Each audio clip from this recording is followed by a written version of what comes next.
People don't believe me when I tell this story. I've only shared it a few times, always casually, like I'm joking, even though I'm not. I usually get polite chuckles, or worse, that look people give when they think you've been through something, but don't want to say you're crazy out loud. But I know what I saw.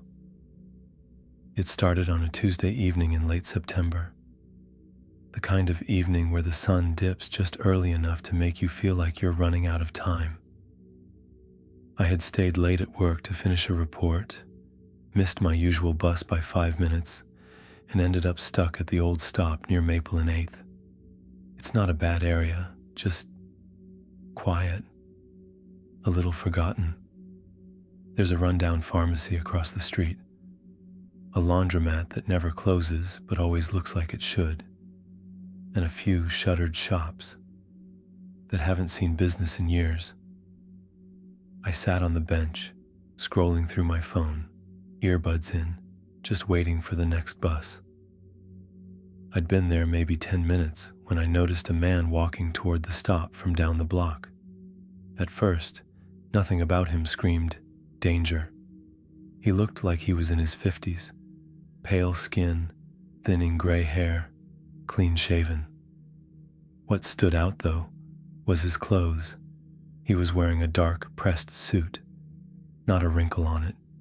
His shoes were shiny, too shiny for a cracked sidewalk. It looked like he was dressed for a funeral. Still, that didn't bother me as much as the way he moved. He walked slowly, but not like he was tired, more like he was measuring each step, eyes forward, unblinking, expressionless, like he was walking through a dream and didn't quite know where he was.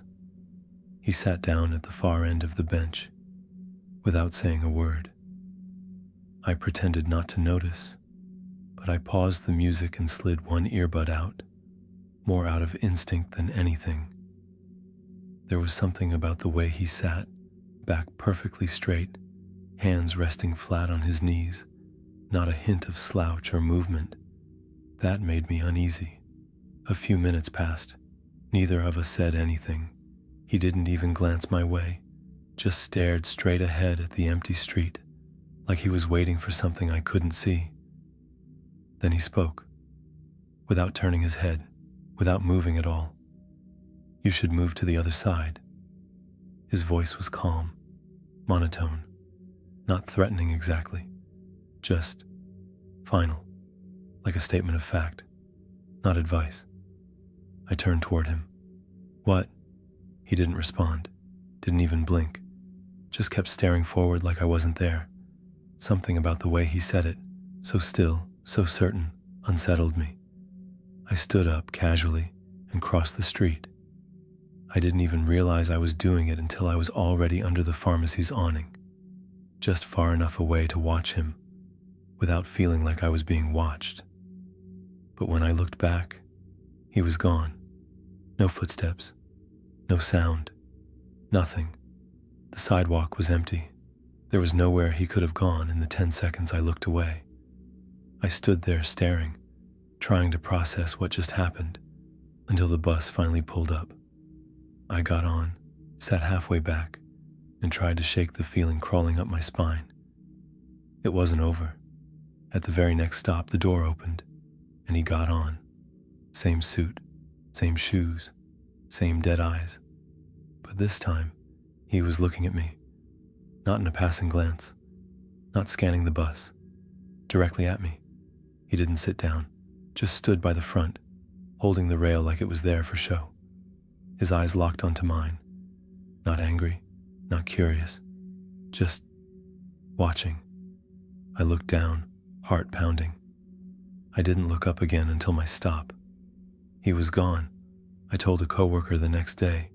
She laughed, said I probably just nodded off at the bus stop and dreamt it. I wanted to believe her. But a week later, I went back to the same stop. I don't know why. Maybe part of me wanted to prove to myself that it had been in my head. That's when I found the paper, just sitting there, folded neatly on the bench, plain white, no creases or stains, I opened it. One sentence. Typed, not written. You moved last time. Will you move again? I froze. No one else was around. No footsteps, no voices.